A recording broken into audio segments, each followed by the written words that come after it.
What's going on, fellas? I've got a 2013 Chrysler 200 here, and I'm going to use this car to point out to you real quick a few things about the horn circuit. So normally I'd like to point out to you the relay and the fuse for that, which if this car had it, it would be in here. There actually is no relay or fuse for the operation of the horn. So the horn switch up in the front, it communicates with the speed control switch, which in turn communicates with the steering control module. And the steering control module communicates with your totally integrated power relay here along a data line. And this module here, the totally integrated power module there, directly powers your horns. You've got two horns. One is right here. The other one is going to be over here. And they both have their own input. So the one on this side, you know, it's got a hook up here, the gray, yellow.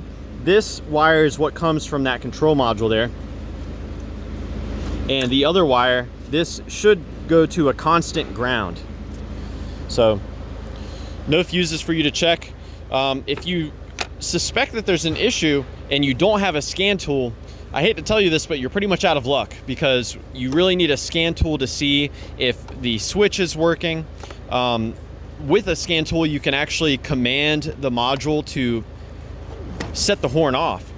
And if you do that, then the module will, you know, click and send power to the horn. So if you command this to power up the horn and the horn doesn't go off and you actually don't see any power coming in at that line, then you can condemn the module. But you really need the scan tool to check that out. These are easy to change though, so just some connectors there. But yeah, I wish there was more to it than that. I wish there was a fuse at least I could tell you to check, but really it's all computer controlled. So one thing I would recommend, if you have keyless entry, see if your keyless entry will set the horn off. Because if it does, if your keyless entry does make that horn get power, then you know it's probably an issue with the switch or the clock spring. So for those of you who don't know, there are not wires that directly go to a horn switch on any car.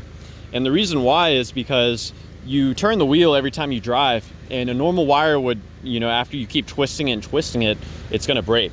So clock springs, they allow a electrical connection to be made to something that constantly turns. So that's your clock spring right there. And so a lot of times when a horn stops working on a car, it's because the clock spring breaks internally and you lose that connection there. So yeah, thanks for watching.